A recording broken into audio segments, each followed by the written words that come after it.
వేతనాలు ఎప్పుడిస్తారా అంటూ రాష్ట్రంలోని కాంట్రాక్ట్ అవుట్సోర్సింగ్ సిబ్బంది పలువురు రెగ్యులర్ ఉద్యోగులు ఎదురుచూస్తున్నారు.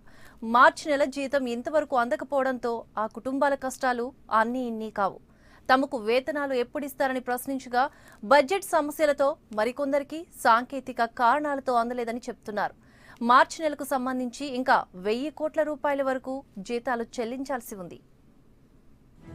రాష్ట్రంలో పలువురు రెగ్యులర్ ఉద్యోగులు, అవుట్సోర్సింగ్, గ్రంథాలయ సిబ్బంది, అంగన్వాడీ టీచర్లు, కమ్యూనిటీ హెల్త్ సెంటర్ల డాక్టర్లు, నర్సులు, టెక్నీషియన్లు ఇలా వివిధ ప్రభుత్వ శాఖల్లో దాదాపు 1,98,000 మంది పొరుగు సేవల సిబ్బంది పనిచేస్తున్నారు. వీరందరికీ మార్చి నెలకు సంబంధించి ఇంకా 1000 కోట్ల రూపాయల వరకు జీతాలు చెల్లించలేదు. వారికి జీతాలు ఇంకా అందకపోవడంతో పూట గడవని పరిస్థితి నెలకొంది.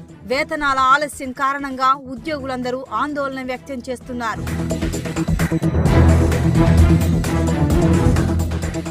రాష్ట్రంలో ప్రతి నెల ప్రభుత్వ ఉద్యోగులకు జీతాలు, పింఛన్ల రూపంలో 4,000 కోట్ల రూపాయలు చెల్లిస్తున్నారు. మార్చి నెలకు సంబంధించి దాదాపు 1000 కోట్లు జీతాల చెల్లింపు పెండింగ్ లో ఉన్నట్లు అధికారులు అంచనా వేస్తున్నారు. కానీ ప్రస్తుతం కొత్త ఆర్థిక సంవత్సరంలో పెన్షనర్లందరికీ కొందరు రెగ్యులర్ సిబ్బంది ఆలస్యంగా బిల్లులు సమర్పించడంతో వారికి చెల్లింపుల్లో కొంత ఆలస్యమైందంటున్నారు అధికారులు.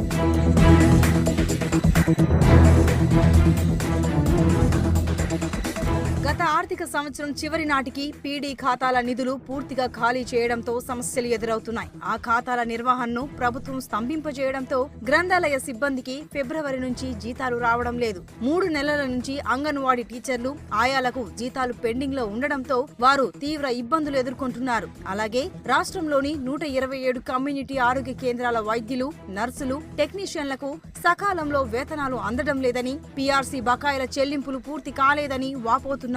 ప్రభుత్వం స్పందించి తమకు రావాల్సిన వేతనాలను విడుదల చేసి తమను ఆదుకోవాలని అవుట్సోర్సింగ్ ఉద్యోగులు కోరుతున్నారు.